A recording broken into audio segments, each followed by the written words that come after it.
Christen. She's a forward for the U.S. Women's National Soccer Team who helped lead the team to its third World Cup victory in 2015. After she became Stanford's leading all-time scorer with 71 goals, she was selected 4th overall in the 2011 Women's Pro Soccer Draft. And then she played professionally in Sweden for 3 seasons before returning to the U.S. to play for the Chicago Stars. Welcome, Christen. Okay. Next up, we have Tori Bowie. She's a 3-time Olympic medalist in track and field. At the games this past summer in Rio, she took home gold in the 4x100, silver in the 100-meter, and bronze in the 200-meter. So here's a fun thing about Tori. She's a former long jumper, watched the London Olympics from her couch in Mississippi, and decided to take up sprinting full-time. And now she's a 3-time Olympic medalist. So that's pretty awesome. Next, we have Amanda Benson, who is an Olympic hammer thrower who claimed her first national title in 2013 when she won the USA Outdoor Championship. Her throw that year set a new American record. She was a surprise qualifier for the 2012 games after she placed second at the U.S. trials. And here's another fun fact. Amanda had never heard of the hammer throw in 2008, picked it up in 2009, and now she's an elite hammer thrower. So, welcome, Amanda.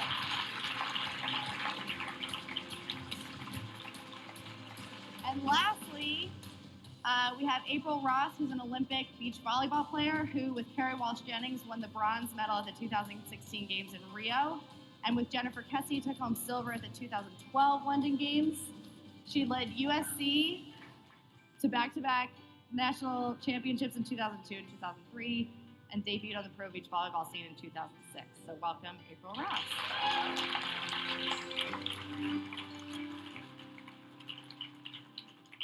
Hi, guys. Hi. Thanks for being here. Personally, I'm super psyched and honored to be talking to you guys, and I really appreciate you guys talking about an issue that is pretty personal in a lot of ways. But I think, as Darcy and Jen and I were just discussing, we found a lot of positive messages that came out of this confidential project that we did. So I think the first thing I want to talk to you guys about when it comes to your bodies is your bodies as your tool for your sport. So let's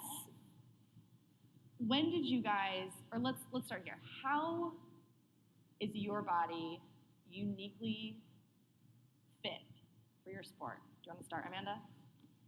Or April? Or I'll start. For my sport, my body is uniquely fit. I'm tall. Tend to have to be tall for volleyball. I have pretty big legs, and in volleyball, specifically beach, you need to have very strong legs to jump and move, especially in the sand. It's really fatiguing. So I struggled with that actually a lot in college, and having big legs, and we wore spandex, and I just felt like that's not what you're supposed to look like as a female. But I struggled with it because at the same time, I knew that it was great for my sport and was part of the reason why I was so good at volleyball. So eventually I got to the point where I was like, well, I'm going to have big legs. If I want to be a professional volleyball player, if I want to be the best I can be at my sport, I need to make them even bigger. So to this day, that's one of my biggest focuses is getting the strongest quads I can, the strongest glutes I can, so I can move faster and jump higher. But yeah, I think that's how I'm uniquely made for my sport. Cool. How about you, Amanda? Well, what's interesting about the hammer throw, I know a lot of people in here probably don't even know what that is. I've never heard it before today. But the interesting about the hammer throw is that there's no one set body type. Like you have basketball players are usually tall and lanky, sprinters are strong, volleyball players are strong as well. But in the hammer throw, you have every type of body. You have some that look like April. You have others that look like Tori and Christen. You have every kind of thing. And I'm actually really small for my event. And I'm not a small girl, quote unquote, according to society or anything. And but so it's not so much what type of body you have. It's more of what you do with it.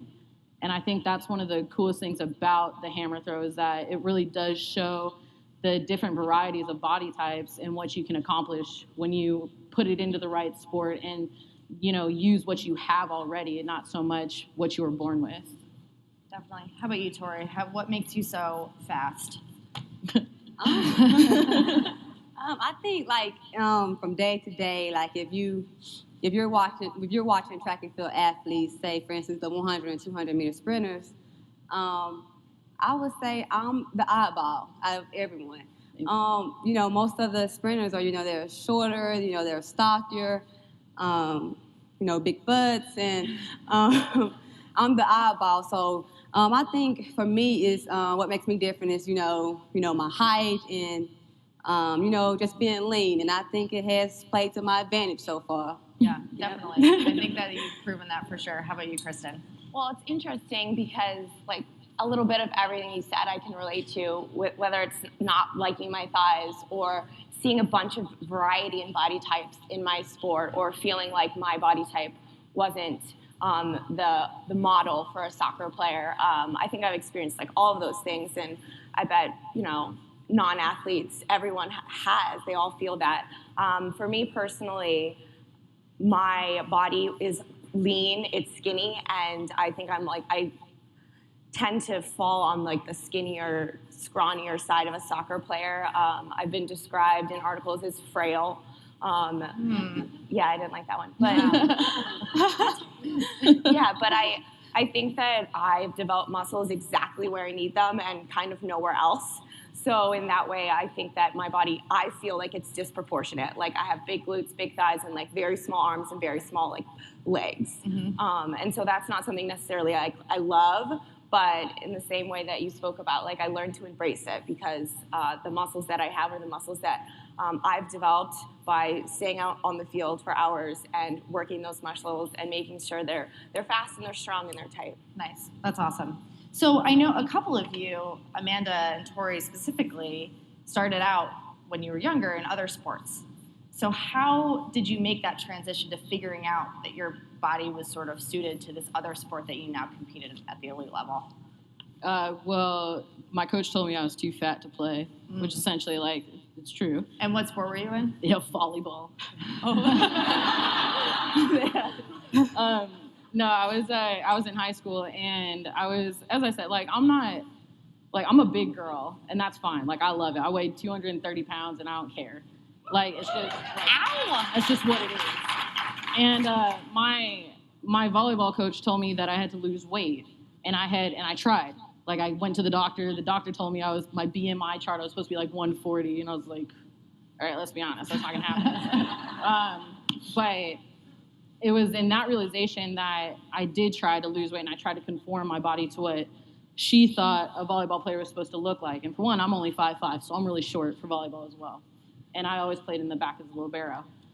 But then I went into track and field, and I saw the girls that they were competing with, and I had my success already in high school. And then that's when I kind of decided, because I was trying to pursue a scholarship in volleyball, because that's what I love, that's what I wanted to do. But then as soon as they kept telling me that I needed to lose weight, I needed to do this, I needed to look this way, I was kind of like, screw you guys. I'm going to go do track and field, honestly, because that's what fits my body type. So I'm not going to conform myself to fit your image and what you believe me to be. I'm going to go find something else that I can pursue and be happy with what my body looks like and embrace it. That's awesome. So that's really kind of what did it for me. Yeah, I really like that attitude. That's good. Yeah. It's positive. I just don't care what people think. Tori, how about you? You used to be a long jumper, and now you're a sprinter. So are there differences in, those two sports when it comes to your body type? Oh yeah, for sure. How so? So I remember when I was a long jumper. I had to pay more attention to my diet. You know what I'm saying? I remember graduating from high school, going into college, and I gained the freshman 15. We all did. Yeah. I was a freshman 15, so I did gain 15 pounds. And I remember my freshman year, I underperformed. Mm-hmm. It was worse than my high school performances, and it was all because of the weight I gained. And I didn't realize that I had to pay so much attention to my weight as being a jumper. And, and it's totally different being a sprinter now, Yeah. It's all about, having that extra muscle mass and trying to have that balance, having the muscle mass and being lean at the same time. So it's a huge difference, dramatic difference between the two. Totally. Yeah, it's so funny. I mean, losing weight is such a common sort of thing that women are always told to do, but when you add muscle, you add weight. Yeah. I think that's better personally. So, okay, so what I want to spend a little bit of time talking about long-term damage to your bodies, if any of you guys are worried about that. And I know we were talking backstage, and you guys are all like, no, not at all. But women in our survey that we did, about 2/3 of them are concerned about it. So is there ever a moment when you've been training that you've taken a step back and thought, I'm doing too much. This might cause problems for me in the future. April, do you want to start? Yeah, I've definitely thought of that. I'm 34. I've been playing my sport for 20 years now, and that's keeping my body intact. But I worry more from my sport and the overhead hitting that I do that my shoulder's just going to fall off when I'm done, and I'm not going to be able to hold my kid or pick up the spatula to cook at some point. And I haven't really let myself think about that too much. I'm kind of like, I'll deal with that when it happens, just because it has enabled me to do so much in my life and my career so far. I feel like it's worth it. But I also know that going forward, and I've learned throughout my career how important staying strong is, and I don't ever plan on stopping my weightlifting just because I know the benefits of it. So I'm hoping that keeps me together throughout my life. Definitely. How about you, Christen? Yeah, I don't think it's been a major concern just because I love what I do so much, and so it's easy to stay focused. But I mean, I practice yoga very regularly because I understand that the pounding and the contact that happens to my body is damaging, and I want to be able to sit up tall and walk around and type when I'm older, and so I try to balance it out with that. Sure. So what muscle do you guys have the most trouble with? Like, what's the one? So I'll start. My abs, I can't get them as tight as I want. It's just, and I'm probably not spending nearly as many hours in the gym as you guys are. So let's start there. But what muscle do you just? It drives you nuts. You work on it. You work on it. You work on it, and you can't get it to where you want it to be. Anyone have any thoughts? So for me, I've always had an issue with my upper body strength, and I've always felt like I'm a volleyball player. I should be able to do a pull-up, and I can't for the life of me do a pull-up. And that's good. That makes me feel better about myself. But my sport depends on me being able to hit the ball really hard, and I do feel like I hit the ball really hard. I had the fastest serve in the world for a long time. But I can't do a pull-up, and so yeah, I mean, I've kind of let it go at this point because I'm like, obviously I don't need it, but I can't. My arms are so skinny, and I don't get it. All right. Anyone else have any muscles that drive them nuts? That's exactly what I was going to say, my upper body. Yeah. Mine's my back for sure. Because with the hammer, it's very core based, and so I actually have about 57 stress fractures in my lower back right now, and it's just because that's just what we do. And but our biggest thing, our muscles are the little baby muscles. It's not so much the big ones, but it's all the rehab and the small little tedious things that no matter how much I do, it just does not work. And that's how it is with my back and even my leg right here. I have a muscle right here that just refuses to fire. And so my knee's always pushing over, and I'll spend maybe a couple, 3-4 hours a week in the training room, and I'll just be like, please just start working already, just start. And I'm doing everything, but it's just not working out for me. So it's always, for me, it's always the little baby muscles and not so much the big ones. Sure. Yeah. Christen, do you have any muscles that? Yeah, I don't really think of it that way. I think because of the nature of my sport, I just go out and try to do what I can on the field. And when I go into the gym, I generally feel like I am underperforming in all muscles, but as long as I can continue to do what I need to do on the field, like I kind of let it go. Yeah, no, you and I have that in common. So let's talk about muscularity. This was one of the most positive highlights from our survey, and that 70% of our respondents said they weren't afraid of becoming too muscular.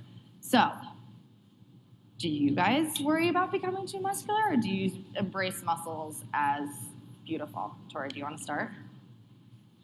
I think in the past, yes, it was one of my worries. I was like, oh, I don't want to look like, manly, and I don't want to, when it comes to my arms. But, now I've grown to accept it and both appreciate it, because I understand that I wouldn't be as competitive, if I wasn't as strong as I am today. Yeah, definitely. Yep. That's awesome. Anyone else have thoughts? Yeah, I think that for me, I've never had to specifically worry, like, am I going to be too muscular, because that's not my personal physique. But I definitely think that there's always a balance between femininity and physicality that, like, athletes and female athletes are dealing with. And I remember in high school, like, I hated my legs and I hated wearing skirts because I had scars all over my legs from soccer. And, like, it seems silly to me now, but it was, like, an issue that I actually, like, didn't like. And it wasn't until a few years ago that Sydney LaRue, my teammate, did the body issue. And they asked her, like, what's your favorite thing about your body? And she was like, all my scars, because it shows, like, all my hard work. And, like, it made me think back to, like, how I was as a high schooler and, like, going to the prom and, like, literally putting on, like, makeup concealer on my legs so that, I didn't look, like, bruised. And now I feel the opposite of that. Now I feel, like, proud of, what my body's been through. And, physicality, it can be a lot of muscles, it could be scars, it could be being aggressive in the way that you play or the way that you act. And I think all of that is kind of in a tension with your femininity. And it's something that I think about in terms of, is it wrong to want to be beautiful? Is it wrong to want to be super feminine? And is it right? And, like, where do I live in that space, being an athlete and being a woman? Yeah, I want to talk a lot more about that, but first, you already touched on something that I want to ask both Amanda and Christen about. You guys were both in the body issue. You guys both looked amazing. Thank you. Congratulations on that.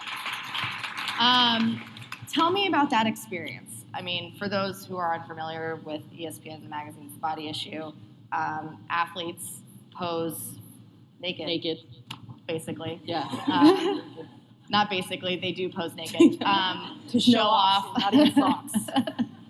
to show off their physique and the tools that make them successful. So, talk to us about that experience and how it, maybe boosted your confidence, how it made you feel about your body, showing it off that, intimately. Would you like to go first?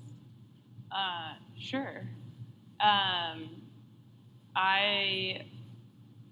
Throughout, like, I've had this progression, I think, of body image. So it was pretty terrible in high school and most of the way through college. Towards the end of college, I started to eat, like, understand the necessity of eating healthier and stuff like that for the benefit of my sport. And then getting into beach volleyball and not having to wear a bikini, but, wearing a bikini, putting it all out there pretty much for everyone to see, and forcing myself to kind of come to terms completely with my body, regardless of what it looked like. And then, doing well, getting more notoriety and everything like that, I finally I kind of got to the point where I was like, if I ever get offered the body issue, I'm going to say yes. I never thought it was going to be a possibility, but I was like, that would be, the full circle. I have finally, 100% accepted my body if I can do the body issue and put it completely out there. So before Rio, when it came to my agent, I couldn't believe it. I was like, absolutely, yes, I'm going to do it. And I was already working really hard to be in the best shape of my life for the Olympics. So I didn't really have to do anything much to prepare. And getting out there, I was so excited, and I didn't care that I didn't have any clothes on. They kept being like, you want to put the robe back on? I'm like, no, I'm fine. It's cool. I'll just I'll hang out. I'm good. Let me know when you're ready. But I just loved it. I wanted to do like every kind of possible pose that showed off the muscles of my body and how hard I had worked, and just to show like how ready I was to go to the Olympics, and how proud I was of my body at that point. So it was an amazing experience for me. Awesome.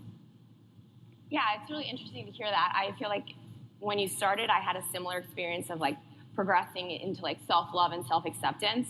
But I really feel unsure about like my decision to do it, to be perfectly honest. I think that, I did it because I wanted to be, proud of myself and like show the world that that I did accept myself for how I am. But at the same time, I feel like, with all the cameras and the makeup and the preparation, it wasn't necessarily that authenticity that I was looking for. And, I caught myself being worried, like, am I going to look good? Am I going to be accepted by other people's standards? And, being selective with which photos I liked and what I didn't, and worried about how, when the magazine came out, like how it would be perceived. And I think I was definitely comfortable on set because just like being a female athlete, you kind of get used to like being naked and other people seeing you, but I was really concerned with like when everybody else was going to see it, and what everybody else was going to think, and that goes from like my mother and my grandmother who makes me sign my butt all the time on the cover, but when I look back and I don't know if I did the right thing, because at the end of the day, like when they selected that photo, they selected it because they thought that the world thought it looked nice, and it had to fit like a certain mold and a certain standard. And in a way, that's like everything that I thought we were like fighting against. Interesting. Does that make sense? Yeah, totally. I mean, personally, I thought you looked great. I thought your body looked awesome. No, I mean that seriously. I mean, I think to your point, like it's pretty exposing, and it almost plays into those tropes that we're all trying to avoid. But like at the end of the day, it's like we're showing off elite, amazing physiques, and I think that's I like how awesome. they feature so many different kinds of body types, and I feel like they're showing there's no one stereotype of what an athlete looks like, and you can be an athlete regardless of what you look like, and they feature men as well. And so for me, it was a show of like strength and power and just pride in having an athletic body. Right. So that's like how I thought about it more. I totally get what you're saying. Yeah. And I think both are valid. That's just. Well, what's interesting is because when I did my shoot, we had I made it very clear that I didn't want to just like pose, and I didn't want to just pose with my implement because my implement's very, very small. So it would have had to been very interesting to try to pose with it. And so I told him from the get-go, I was like, no matter what picture we do, no matter what we do, I always want to be in action. That's the whole point of this, is to show my body for what it does. And so every single picture and every single take, it was me literally throwing and doing what I do, because I didn't want it to have that weird, like, oh, she's just naked taking a picture with her implement. I wanted to actually showcase what I was doing. And so that, for me, made it a little bit better and a little bit more comfortable with me. And I mean, like, I grew up in Las Vegas, so nakedness was always around me. And, I'm going to be honest, like, I think I look pretty good naked. I don't, like, it is what it is. And so for me, I wasn't scared at all to do it. I was very comfortable in it. And the reaction that I got from it was very different, because every time I looked at the body image, you saw slender and tall, typical athletes. And so when they asked me to do it, I was just like, hell, dude, I'm pretty sure I'm the first female over 200 pounds to be on it. Like, sure.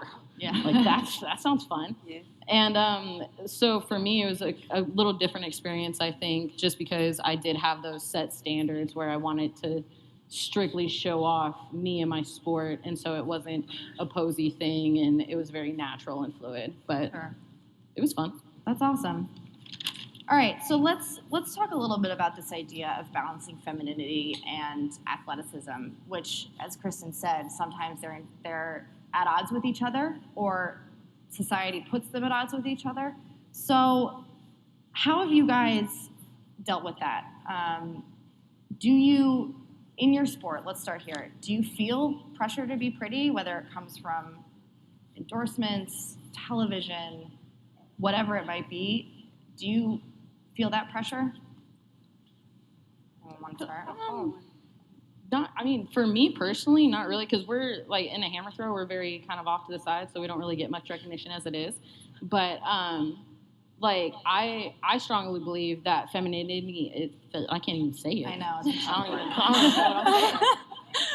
But the F word is more of a persona and more of an attitude than it is a physicality.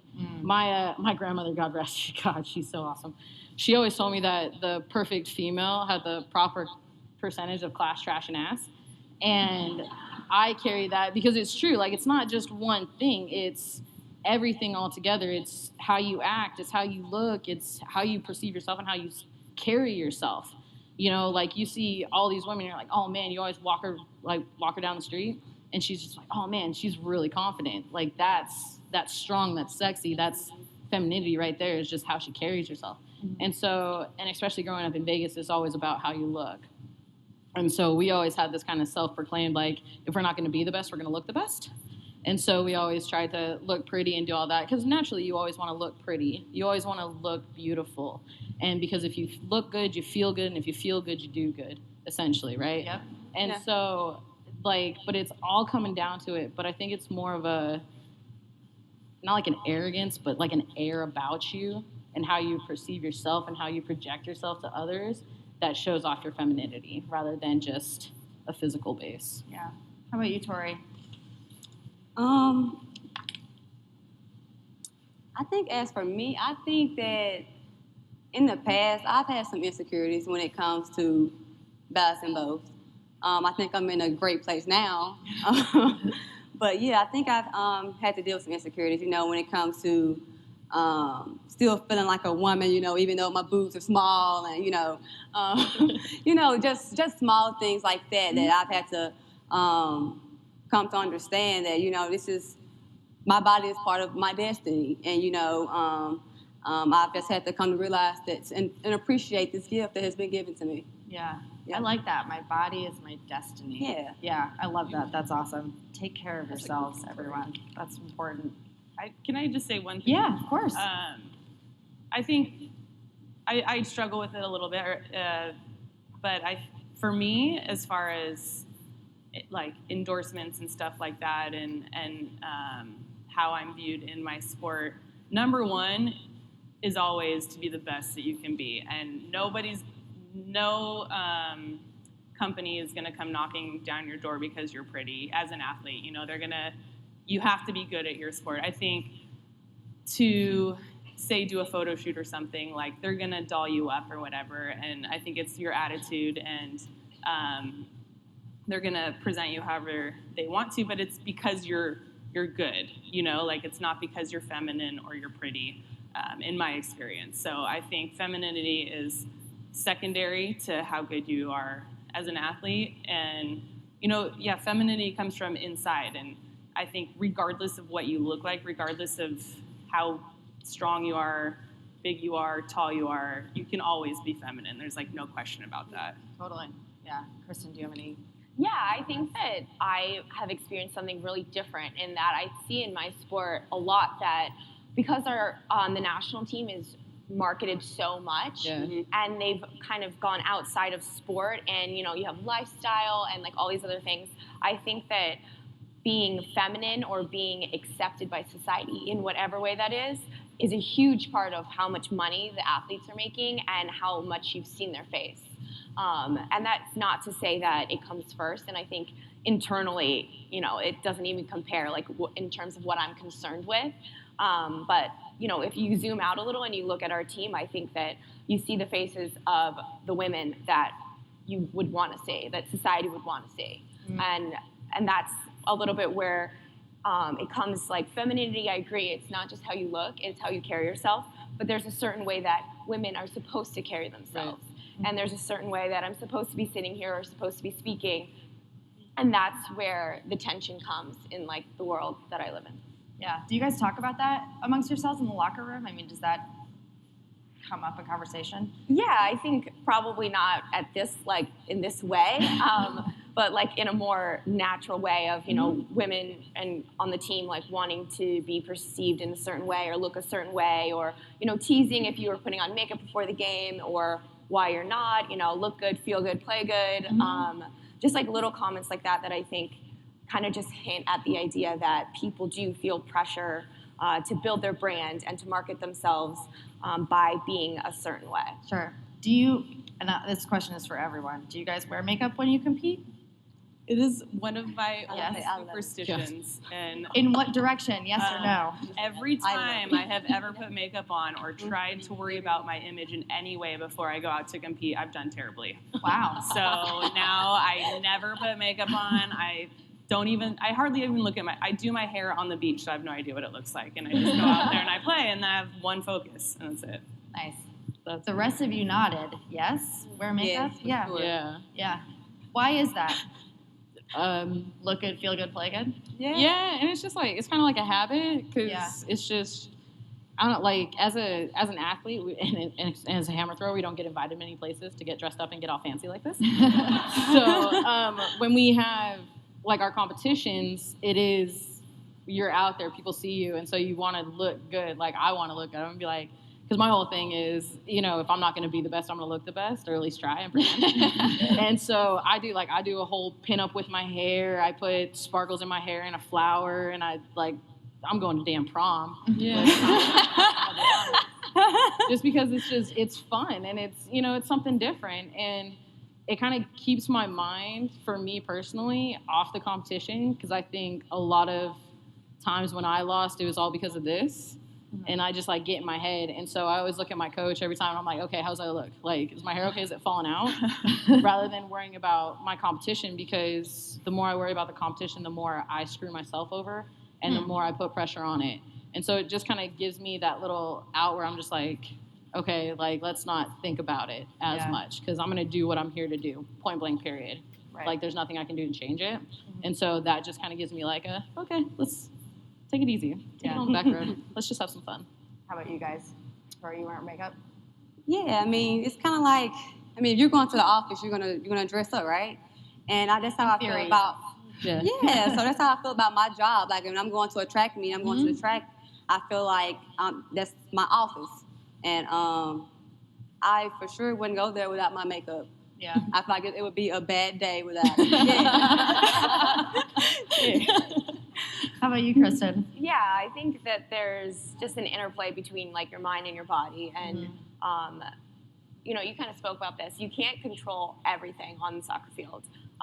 So I like to like kind of hold on to the things that I can control, and that's my routines, and I think setting up myself to feel confident and to feel comfortable with, you know, how I look in my uniform going out to the field is just part of the preparation. Very cool. All right, so the last thing I want to talk about, and April, you touched on this a little bit earlier, is uniforms.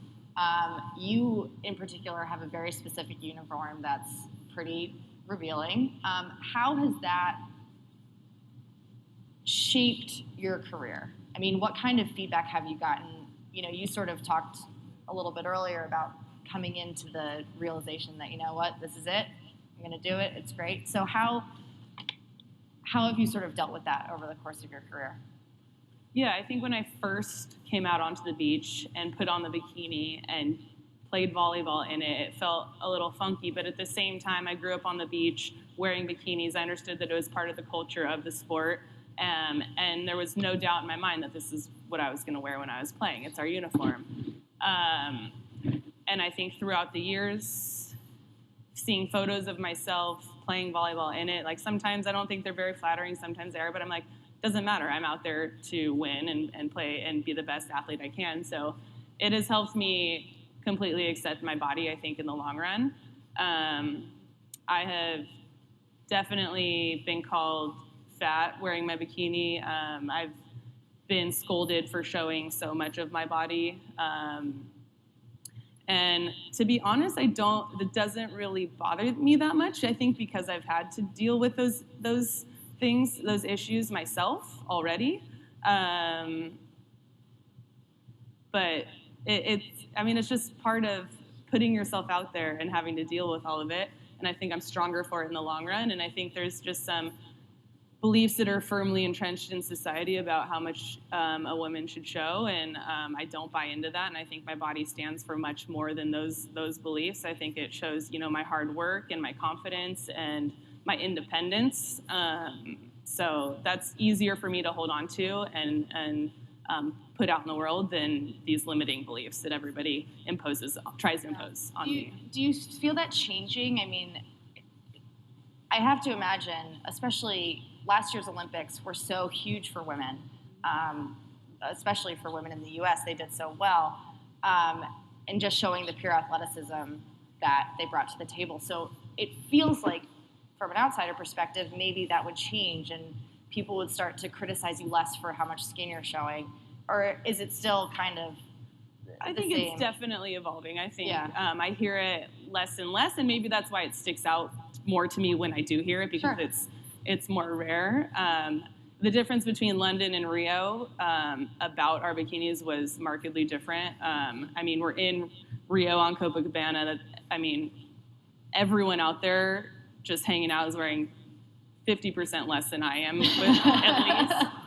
So it was way easier to accept us being out there. In London, people were showing up from work in their business suits and stuff, and so to be in the middle of all of that in a bikini, the difference that was just stark, and so a lot more people commented on it. So I think it was a little bit of the location, but also more exposure to our sport, and I think probably more respect for our sport as people watch it more. Sure. Does anyone else have uniform issues, or have things come up in the course of your career where people are targeting you for what you're wearing while you're competing? Well, when I started throwing, because I started in high school, and all of our uniforms were like the long boy baggy basketball shorts and like this oversized shirt. And I remember I went into my coach and I told him I needed a medium shirt because I wasn't quite like a large yet. And so I was like, I need a medium, sorry. And he's like, no, throwers don't wear medium shirts. Throwers only wears large. Like, you have to have big, baggy stuff because you always want to hide. Because that's the perception of throwers in America is, we're big, we're fat, we're, big, Helga-looking people, right? And so even going in and making my first Olympic team, the jersey that they gave me were like these long shorts, and I was like, man, I just give me some spandex. Just give me some shorts because I grew up playing volleyball and that's what I was comfortable with. And when I'm throwing, I don't want to have this extra loose kind of stuff going around and getting caught up and stuff like that. And so I was just constantly like, hey, let me get the runner stuff. Let me get their stuff. And then so now slowly you can see up on the worldly stage now throwers are actually starting to wear the sports bras and underwears that the runners are wearing because it's whatever they feel comfortable. But I remember at the beginning it was very, this is what you have to wear. It's very long, it's very big, it's not form-fitting, it's not anything. And I put up a stink because I was just like, that's not okay. How about you guys? I mean, I feel like I had an experience, but in high school I remember about to join the track team, I remember putting up a fuss. I was like, it's no way I'm wearing the uniform. Yeah. And I was serious about it, and I got put off the team. And 2 weeks later, I went back begging. I was like, I'll do it. And because I wanted to run, but I just didn't want to wear the required uniform. So she gave me a chance, and I ended up wearing it. And the first uniform was distance shorts, and in college.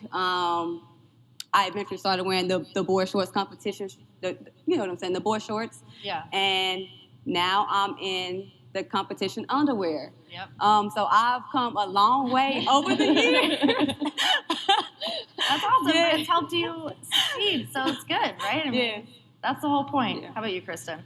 Yeah, I think for us, a lot of the issue with the uniform is that soccer uniforms are usually made for men. So a lot of the women, we don't like how they fit us, and we wish that we were better tailored to our bodies. And then kind of in response to that, we got a jersey that is almost overcompensating for women's hips. Yeah. And a lot of the girls on our team don't really have hips. So then we have jerseys that kind of flail out, and on the sides. Mm-hmm. So and it's interesting because like there is an amount of like comfort that is essential for us to do what we need to do on the field. As you were saying, like, you don't want extra material. I don't want to have to pull down my shorts between every play. And that happens a lot. And so that's when you start to feel like a little self-conscious in what you're wearing. Because if it doesn't fit you right, it's more about like, you don't want to have to worry about that when you're on the field. Sure. Okay, one more question. What is the first word that comes to your mind when you think of your body? Strong. Yep. Yeah. Strong. Ditto. Yeah. Tight. Yes. Nice. What was yours? Tight. Tight. Like wound up. You know? Tight. Okay. Okay, I was like, we just became best friends.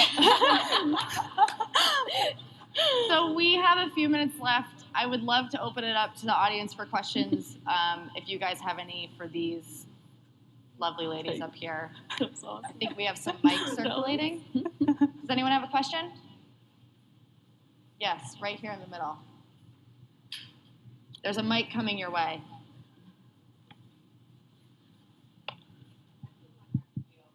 Yeah. I have teenagers, so I'm used to yelling.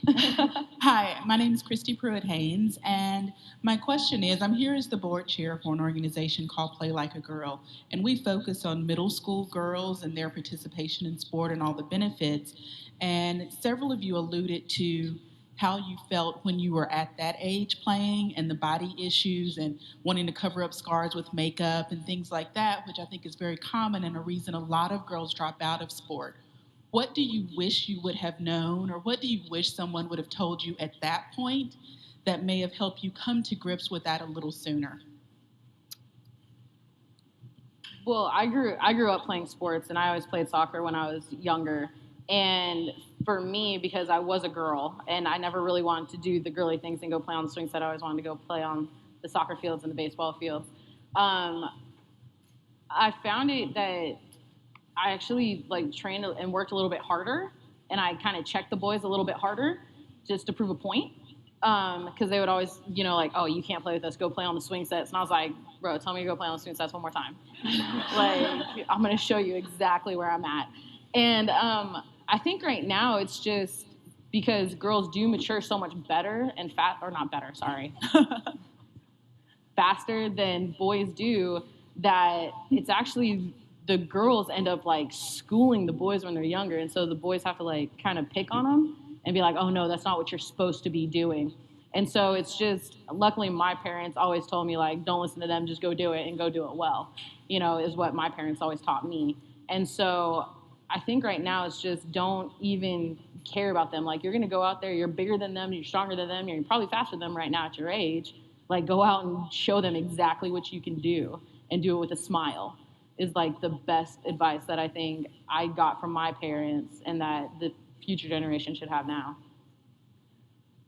And I think it's all about just knowing that, I'm going to be real short, but I think it's all about knowing that the next athlete or the next person is going through the same insecurities as you are. So it's just all about just knowing how to deal with what you're going through at the moment. Yeah. And just to keep going, because it does get better. I think middle school is like the worst age for everything, but like for how you look and coming into your body. And that's like what's so amazing about sports. And I think sports give women this opportunity to be taught about self-appreciation and self-love. So you can't let, your fears and apprehensions like keep you from the one thing that could like liberate you from that. And I think the only advice I could give is just to keep going and to stay in the game. Yeah, and I think for me, just focusing on how the life lessons you're going to learn through sport are going to serve you for your entire life, and how these scars on your legs are going to, eventually fade, and the muscles that you're developing are beautiful, and it doesn't matter, what your body necessarily looks like, you're going to learn acceptance through your sport, but whatever you learn through sport and the camaraderie with your teammates, all that is just so much more important than maybe what your sport does to your body and whether you like it or you don't like it in the moment. Time for one more question? Yes. Hi. Right here in the middle. Okay. Oh, just kidding. Oh, That's okay. I'm sorry. Rock, paper, scissors. No, go ahead.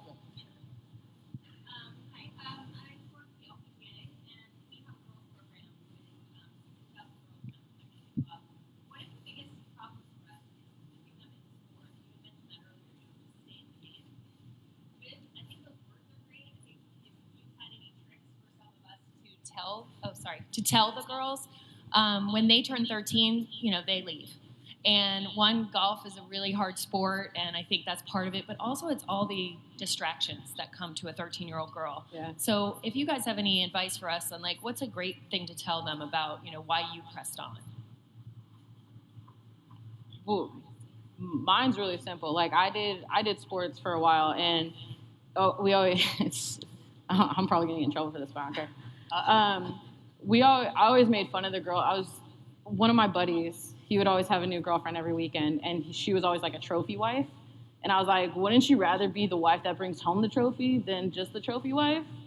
And so and that's what kind of put me onto it. It was just like, yeah, I'd rather be the wife that brings home the trophy and does it, because it's easy to be confident when you have success behind you. You know what I mean? And especially in sports, when you're doing well, it's easy to kind of have this confidence because you have something to rely on and you're good at it and it's something to fall and, be there on your side no matter what. Because once you're an athlete forever, whether you're still playing or whether you're not. Like, you have that ingrained in you. And I think that's, like, the biggest thing is kind of put it in that way and be like, don't look at it right now. Because in the long run, I promise you, all the boys are going to want to play with you then. Everybody's going to want to play with you because you know what you want. You know how to get it. You don't need anybody else to pat you on the butt and tell you to go get it because you already have that self-esteem and that self-confidence in yourself through sport and continuing on. So, awesome. Cool. That's just me. All right. Please thank our wonderful panel. Thank you guys. This was excellent.